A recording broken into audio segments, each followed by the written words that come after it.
కేంద్రంలో భారతీయ జనతా పార్టీకి ఏమయ్యింది, ఎన్డీఏ కూటమికి ఏమయ్యింది, సీట్లు తగ్గాయి, ఏం జరిగింది, మరోపక్క అనూహ్యంగా అయ్యిందయ్యా కూటమికి సీట్లు పెరిగాయి, ఏం జరిగింది, చాలా చాలా విషయాలున్నాయి. వివిధ వీడియోస్లో మనం విశ్లేషించుకునే ప్రయత్నం చేద్దాం.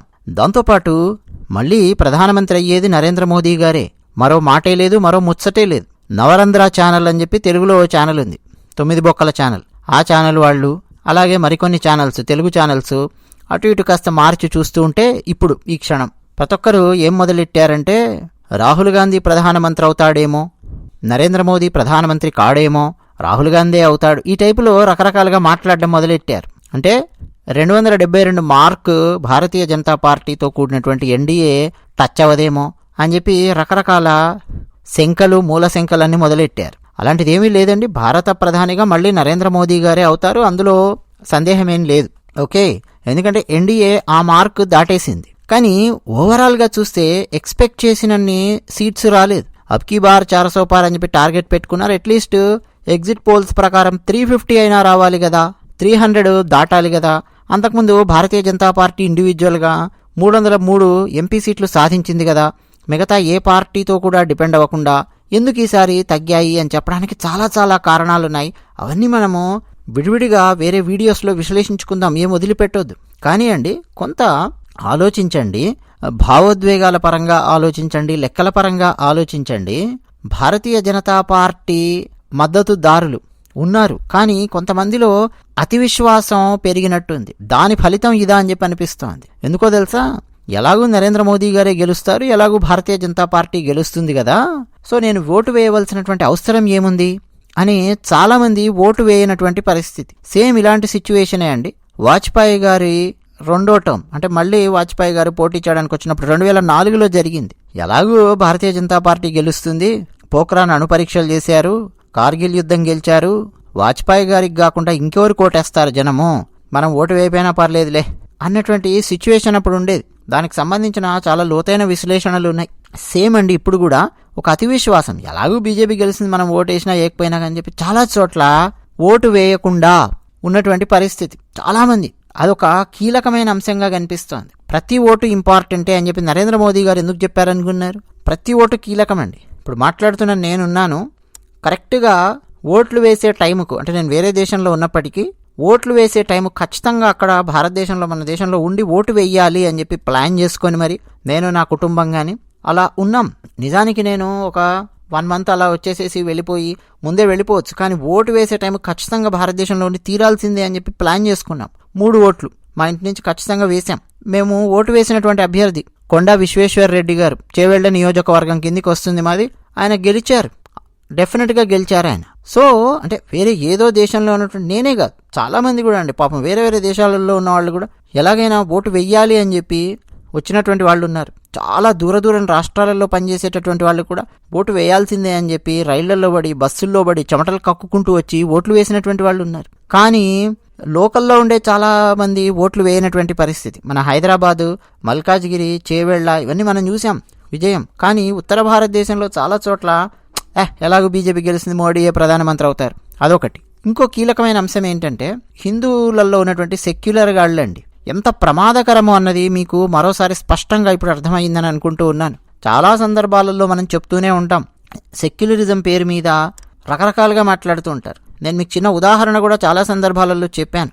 అయోధ్య రామాలయం కట్టడం కంటే ముందు, అంటే 1992 నుంచి 2010 ఆ మధ్యలో చాలా సందర్భాలలో చర్చ వచ్చేది. మా మిత్రుల మధ్య చర్చ వచ్చేది, నేను ట్రైన్స్లో ప్రయాణం చేస్తున్నప్పుడు చర్చ వచ్చేది, చాలా చోట్ల చర్చ వచ్చేది, ఈవెన్ ఫ్లైట్స్లో కానీ చర్చ వచ్చేది.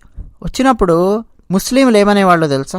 ఎవరు చిన్న పిల్లోడు కూడా, టైర్ పంచర్లు వేసుకుంటూ జీవించే ముస్లిం అయినా కానీ, సాఫ్ట్వేర్ ఇంజనీర్ ముస్లిం అయినా కానీ, సైంటిస్ట్ ముస్లిం అయినా కానీ, మిరపకాయ బజ్జీల బండితో బతుకుతున్న ముస్లిం అయినా కానీ, స్త్రీ అయినా కానీ, పురుషుడైనా కానీ, చిన్నవాడైనా వృద్ధుడైనా ఏమనేవాడో తెలుసా?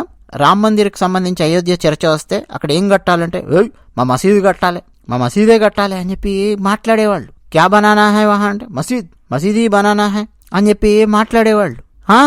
కానీ హిందువుల మధ్య చర్చ వచ్చినప్పుడు ఏం మాట్లాడేవాళ్ళు తెలుసా? 10 మందిని తీసుకొని మనం మాట్లాడితే ర్యాండమ్గా, అందులో కేవలం 3 మాత్రం రామాలయం కట్టాలి అని చెప్పి అనేవాళ్ళు కట్టర్ హిందువులు. లేదు మనలాంటి నాలాంటి అందాం అమాయక ప్రాణులు, రామాలయం కట్టాలంటే రామాలయం కట్టాలి, 550 సంవత్సరాల చరిత్ర ఉన్నది, ఆ మీర్ బాకి అనేవాడు వచ్చాడు, బాబర్ కథ అంతా చరిత్ర అంతా మాకు తెలుసు కాబట్టి ఎంతమంది ప్రాణాలు వదిలారు, రామాలయం కట్టాలని చెప్పి అనేవాళ్ళు. మిగతా 7 మందిలో 10 మందిలో 3 రామాలయం కట్టాలంటే 7 మంది ఏమనేవాళ్ళు తెలుసా? మన హిందువులే, మళ్ళీ అందరూ దేవాలయాలకు వెళ్తారు, పూజలు చేస్తారు, రకరకాల కులాల వాళ్ళు ఉన్నారు. మళ్ళీ ఒక ఇద్దరేమో అసలు అక్కడ మందిరమా మసీదా ఇవన్నీ కాదండి, అక్కడ ఒక హాస్పిటల్ కడితే బాగుంటుంది, అందరికి ఉపయోగపడుతుంది అనేవాడు. ఇంకొకడు అక్కడ ఒక స్కూల్ కడితే బాగుంటుంది, ఉచిత ఎడ్యుకేషన్ ఇచ్చినట్టు అందరికీ ఉపయోగపడుతుంది అని చెప్పి డైలాగులు వేసేవాళ్ళు. కొంతమంది ఏమనేవాళ్ళు అంటే ఆల్రెడీ అక్కడ మసీదు ఉంది, కూలగొట్టారు కాబట్టి 92లో అక్కడ మసీదు కట్టాలి అని చెప్పి ఒకడో ఇద్దరో అనేవాళ్ళు. ఈ కమ్యూనిస్టు ప్రభావం, కాంగ్రెస్ ప్రభావం ఉన్నటువంటి హిందువులు. ఇంకా కొంతమంది ఏమో మాకెందుకు సార్, ఏది కడితే నాకు వచ్చేది ఏముంది సార్, అక్కడ రామాలయం కడితే నాకు వచ్చేది ఏముంది, ఏం కడితే నాకు వచ్చేది ఏముంది, నాకు సంబంధం లేదు అన్నట్టుండేవాళ్ళు. మీకు డిఫరెన్స్ అర్థమవుతుందా? ముస్లిమ్స్లోనేమో 10 మందికి 10 మంది అక్కడ ఏం కట్టారు తర్వాత అనేది పక్కన పెట్టండి, 10 మందికి 10 మంది ఒకే మాట చెప్పేవాళ్ళు. హిందువులలో 10 మందిలో ఎన్ని రకాల ఆలోచన విధానాలు ఉన్నాయి చూడండి. ఇదంతా సెక్యులరిజం చదువుల వల్ల వచ్చినటువంటి ఆలోచన విధానం. 4 రోజుల క్రితం కన్యాకుమారి వివేకానంద రాక్ మెమోరియల్కు సంబంధించిన ఒక వీడియో మనం పెట్టుకున్నాం. మీలో ఎంతమంది చూసారో లేదో నాకు తెలియదు, చూడండి చూడకపోతే. అప్పట్లో అక్కడ కట్టాలి అని అంటే యూనియన్ మినిస్టర్ ఒక ముస్లిం ఉన్నాడు, ఎడ్యుకేషన్ మినిస్టర్స్ వరుసగా ముస్లిమ్స్ ఉన్నారు మన భారతదేశం స్వాతంత్రం రాగానే. దాని ఇంపాక్ట్ అండి తరతరాల మీద పడుతోంది. ఎందుకు ఇవన్నీ మాట్లాడుతున్నాము అని అంటే హిందువులలో ఈ సెక్యులర్ గాళ్ళు కాంగ్రెస్కు, KHAN కాంగ్రెస్కు ఓట్లు వేయడం మొదలుపెట్టారు. లేదు, కాంగ్రెస్తో కూడుకొని ఉన్నటువంటి విపక్ష పార్టీలు, రకరకాల పార్టీలు ఉంటాయి. తమిళనాడులో భారతీయ సనాతన ధర్మాన్ని మలేరియాలాగా, డెంగ్యూలాగా దాన్ని ఎరాడికేట్ చేయాలని మాట్లాడిన పార్టీకి ఓటు వేశారు. ఆలోచించండి, DMK పార్టీకి. ఆలోచిస్తున్నారా? హిందువులను అత్యంత దారుణంగా పొట్టన పెట్టుకున్నటువంటి మమతా బెనర్జీకి ఓట్లు వేశారు వెస్ట్ బెంగాల్లో. ఉత్తరప్రదేశ్లో రావాల్సినన్ని సీట్లు భారతీయ జనతా పార్టీకి రాలేదు. ఇవన్నీ అండి సెక్యులర్ హిందువులలో వచ్చినటువంటి రకరకాల మార్పులు, రకరకాల ఆలోచన విధానాలు. గొర్రె ఎవరిని నమ్ముతుందండి? గొర్రె కసాయిని నమ్ముతుంది అన్నట్టుగా ఒక సామెత ఉంది. సో ఈ సెక్యులర్ హిందువులు ఆ పార్టీని నమ్మారు, కాంగ్రెస్ విపక్ష పార్టీలలో నమ్మారు. మీరు గమనిస్తే చూడండి కాంగ్రెస్ ఎలా పుంజుకుంటూ వస్తుందో. అయోధ్య రామ మందిర్ కట్టారు, ఫైజాబాద్, అక్కడ కూడా భారతీయ జనతా పార్టీ వెనుకబడి ఉండడము మీరు గమనిస్తే ఏమర్థమవుతోందో తెలుసా? సాక్షాత్తు శ్రీరామచంద్రుల వారు వచ్చి నిలబడ్డా గాని ఇప్పుడున్నటువంటి హిందువులు, ఏది అయోధ్యలో శ్రీరామచంద్రుల వారు వచ్చి నిలబడ్డా గాని ఇప్పుడున్నటువంటి హిందువులు అందరూ శ్రీరామచంద్రుల వారికి ఓటు వేస్తారా అన్నటువంటి సందేహం నెలకొని ఉంది. ఎందుకంటే అయోధ్య అప్రతిహతంగా ప్రాణప్రతిష్ఠాపన కార్యక్రమం జరిగింది. ఫైజాబాద్ జిల్లాలో ఉంటుందండి అయోధ్య. ముస్లిమ్స్ ఉంటారు, హిందువులు ఉంటారు. మేము తిరిగాం కదా ఫైజాబాద్, అక్కడిక్కడ మొత్తం గోరీలు ఉంటాయి, మక్బారాలు ఉంటాయి, అలాగే దేవాలయాలు ఉంటాయి, అన్నీ ఉంటాయి. కేవలం అయోధ్య లోకల్లో ఉన్నటువంటి ప్రజలే కాదు కదా, ఫైజాబాద్ జిల్లా ఎంపీ కదండి, నియోజకవర్గం. అక్కడ ముస్లిమ్స్ కూడా ఉంటారు. గుంపగుత్తగా ఏకంగా ఓట్లు వేశారు. ఎవరికి ఓటు వేశారో తెలుసా? హిందూ కార్యకర్తలను కాల్చి చంపిన సమాజ్వాదీ పార్టీ ములాయం సింగ్ యాదవ్ కొడుకు ఇప్పుడు అఖిలేష్ యాదవ్, ఆయన పార్టీకి ఓట్లేశారండి ఫైజాబాద్ ప్రాంతంలో. ఇంకా ఆలోచించండి, హిందువులు ఏంటంటే రకరకాలుగా చీలిపోయి ఓట్లేస్తుంటారు. కులాల లెక్కన ప్రతి ఒక్కడికి ఒకటి కావాలి, ప్రతి ఒక్కడి ఆలోచన విధానం ఒకటి ఉంటుంది. కన్సాలిడేట్ అయ్యి ఓటు వేయనటువంటి పరిస్థితి. సో ఇక ఇలా ఉన్నప్పుడు ఎవరు రక్షించగలుగుతారండి? ఎవ్వరూ రక్షించలేరు.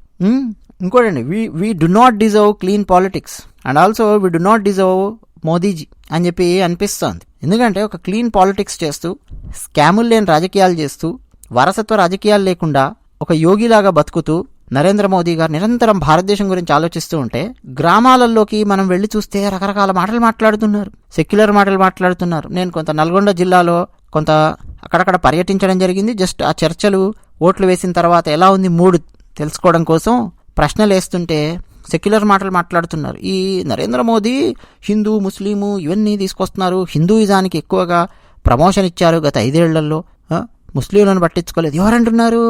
దేవాలయాలకు వెళ్ళి వ్రతాలు చేసి పూజలు చేసి హిందువులు డైలాగులు కొడుతున్నారు. తెలంగాణ ప్రాంతంలో, ఆంధ్రప్రదేశ్ ప్రాంతంలో కూడా తిరిగాను. మంగళగిరి అటు వెళ్ళాం కదా, తిరిగాను, చూశాను. ఆ పల్స్ ఏంటనేది అర్థం అయ్యింది. కొంత అంటే జగన్మోహన్ రెడ్డి గారికి వ్యతిరేకమైనటువంటి పల్స్ నడుస్తోంది అని చెప్పి అర్థమైంది. కానీ ఈ స్థాయి జగన్మోహన్ రెడ్డి గారిని కంప్లీట్గా ఇక వైట్ వాష్ చేసినట్టుగా క్లీన్ చేసి పడేస్తారు అని చెప్పి అయితే ఎవరు ఊహించలేదు. బహుశా జగన్మోహన్ రెడ్డి గారే కాదు, టీడీపీ కూడా ఊహించుండదు. ఆ స్థాయిలో జరిగింది అక్కడ కంబ్యాక్. ఇక ఇవన్నీ ఒకసారి మీరు గమనించండి. అయితే నార్త్లో వేగం తగ్గింది. ఇప్పుడు మనకు బతికించింది ఏంటి? భారతీయ జనతా పార్టీని బతికించింది ఏమిటి అంటే దక్షిణ భారతదేశంలో ఉన్నటువంటి తెలంగాణ, ఆంధ్రప్రదేశ్, కర్ణాటక ఈ 3 ఊపిరిలూదినట్టుగా అయ్యింది. నాకు మరీ ఆనందం కలిగింది ఏంటంటే కేరళలో ఖాతా ఓపెన్ చేసింది నాకు బాగా నచ్చిన నటుడు సురేష్ గోపి గారు. ఆయన గెలిచారు. నిన్నగాక మొన్న వారు తిరుమల వెళ్ళారు, సతీమణితో సహా తిరుమల వెళ్ళి వస్తున్నటువంటి ఆ విజువల్స్ కూడా నేను చూశాను. సురేష్ గోపి గారు ఎందుకంటే కేరళ ఒక కట్టర్ ముస్లింలు, కట్టర్ క్రైస్తవులు, క్యాథలిక్లు, ప్రొటెస్టెంట్స్, రకరకాల క్రైస్తవులు, అంతేకాదు కట్టర్ కమ్యూనిస్టులు ఉన్నటువంటి కేరళలో ఒక హిందువుగా ఉండడం అనేది చాలా కష్టం. అటువంటి చోట సురేష్ గోపి గారు గెలిచారు. కానీ హిందువులు మెజారిటీగా ఉన్నటువంటి ఉత్తరప్రదేశ్ లాంటి ప్రాంతాలు, వెస్ట్ బెంగాల్ లాంటి ప్రాంతాలు, హింసను అనుభవించినటువంటి హిందువులు కన్సాలిడేట్ అయి ఓటు వేయలేనటువంటి పరిస్థితి. భారతీయుడు ఇక ఇప్పటికి కూడా మేలుకోకపోతే భారతీయుని యొక్క భాషకు, సంస్కృతులకు నిస్సందేహంగా సమస్య వచ్చి పడుతుంది. ఇంకేం కాపాడుకోగలుగుతాడండి? అటు ఇటు కానటువంటి మెజారిటీ ఇచ్చారనుకోండి, ఏ నిర్ణయం కూడా బలంగా తీసుకోలేదు భారతీయ జనతా పార్టీ. గత 5 ఏళ్లలో ఎన్నెన్ని గొప్ప గొప్ప కార్యక్రమాలు చేశారో మనం చూసాం. ఆర్టికల్ 370 రద్దు చేశారు. ఇప్పుడున్నటువంటి మెజారిటీ లాంటి మెజారిటీ ఉంటే ఆర్టికల్ 370 రద్దు అయ్యేదనుకుంటున్నారా? కాదు. 2/3 మెజారిటీ సాధించాలి కదండి. 2/3 మెజారిటీ సాధించడం ఎంత కష్టమవుతుందో చూడండి. ఇప్పుడు అడుగడుగున అడ్డుపడతాయి విపక్షాలు, అడుగడుగున అడ్డుపడతాయి, ప్రతి దానికి అడ్డుపడతాయి. సో ఏమేమైతే చేయాలనుకున్నారో అవేవి కూడా ఇప్పుడు చేయలేనటువంటి పరిస్థితి ఉంటుంది. పేరు ప్రధానమంత్రిగా నరేంద్ర మోదీ గారు ఉంటారు తప్ప చాలా మటుకు అంశాలను ధైర్యంగా ముందుకు తీసుకెళ్లి నిర్ణయాలు తీసుకోలేనటువంటి పరిస్థితి ఉంటుంది. ఎందుకంటే ఆయన నిర్ణయం తీసుకోవడం ఒక్కటే కాదు కదా, లోక్సభలో ఒప్పించాలి కదా. ఎలా ఒప్పించగలుగుతారు? తర్వాత రాజ్యసభలో కూడా దెబ్బ పడుతుంది. ఎందుకంటే రాజ్యసభ ఎలక్షన్స్ అప్పుడు కూడా మీరు చూస్తే ఎంపీ సీట్లు ఎన్ని ఎక్కువగా పెరుగుతుంటే ఆ నెంబర్తో చాలా ఇంపాక్ట్ ఉంటుంది. మనం చాలా సందర్భాల్లో మాట్లాడుకున్నాం రాజ్యసభ ఎంపీలు ఎలా ఎన్నికవుతారు అని. ఎమ్మెల్యేలకు ఒక ర్యాంకింగ్ ఉంటుంది, ఎమ్మెల్యేలు వేసే ఓట్లకు, ఎంపీలు వేసే ఓట్లకు హై ర్యాంకింగ్ ఉంటుంది, మ్యాథ్. సో రాజ్యసభలో కూడా తర్వాత నెక్స్ట్ స్లోగా తగ్గే అవకాశం ఉంటుంది ఇంకో 2-2.5 ఏళ్ల తర్వాత.